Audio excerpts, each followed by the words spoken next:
Hey everyone, in this video, we're going to be answering the question, who created God? You see, many Christians assert the fact that God created everything. He created the land, the seas, the animals, the stars in the sky, and people with their souls and hearts.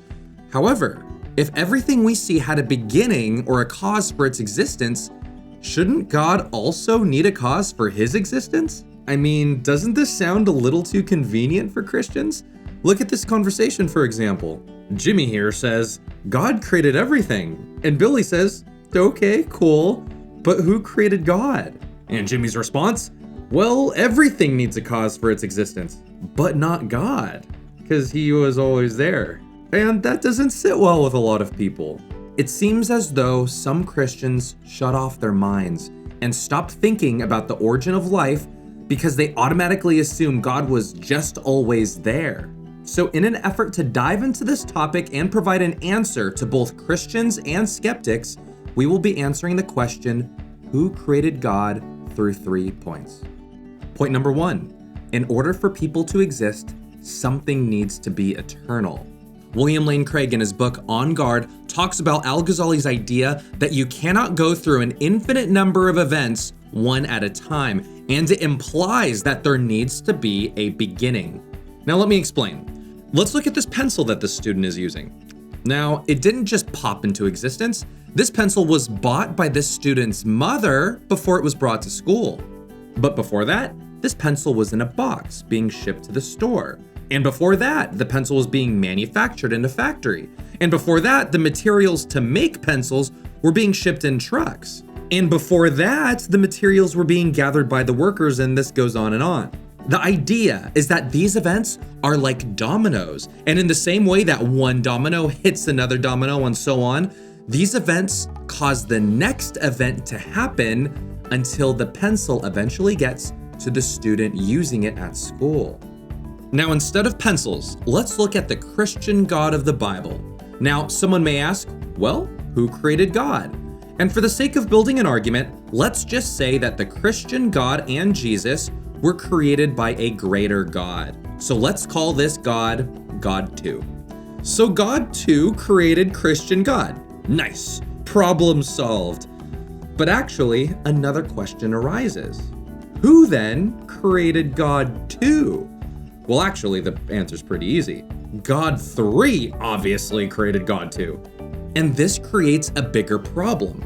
Because if everything needs a cause for its existence, then us as people could never exist. Why? Let's look at ourselves, the existence of people, as being a domino. And the Christian God who created us, he's the domino before us.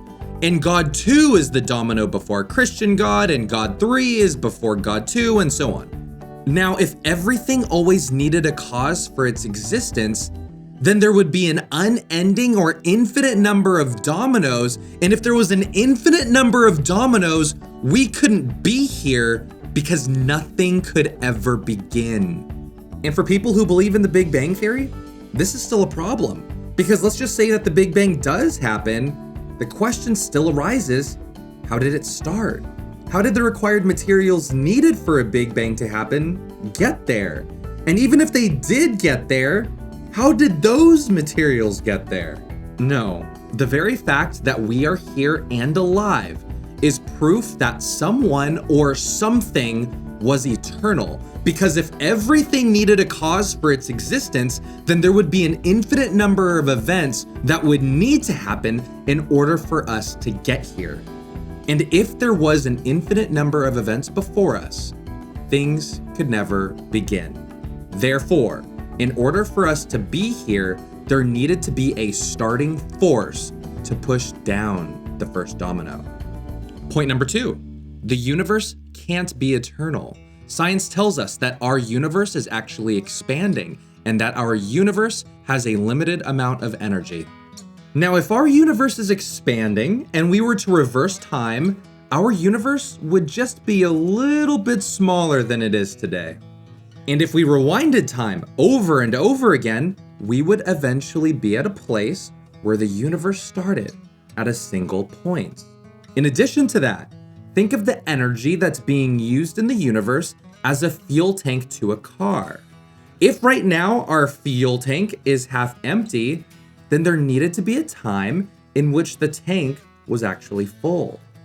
All of that to say, the fact that our universe is expanding right now and has a limited amount of energy that's being used in our solar system and galaxies, all of this points us to the fact that our universe had a beginning and therefore could not be eternal. Point number 3, the God of the Bible claims to be eternal. Psalm chapter 90, verse 2, before the mountains were brought forth, or ever you had formed the earth and the world, even from everlasting to everlasting, you are God. Notice how it says from everlasting to everlasting. What the author of this psalm is saying is that if you start from this infinite period of time here and travel to this infinite period of time over here, God was always there. He had no beginning and has no end. He always was, always is, and always will be. You see, for people who ask the question, who created God? They need to know that the God of the Bible is eternal in nature, which means that time doesn't apply to him because he is the God who created time and is therefore timeless.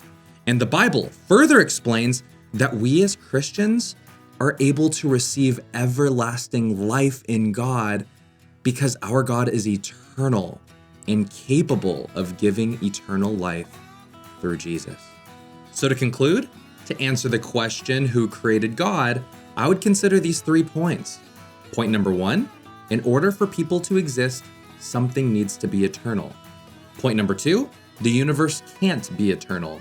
And point number 3, the God of the Bible claims to be eternal.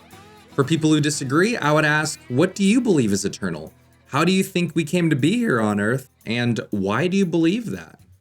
For me, I believe that God is eternal and that he created people and that he wrote down his words in the Bible so that we can know him and hear this simple message.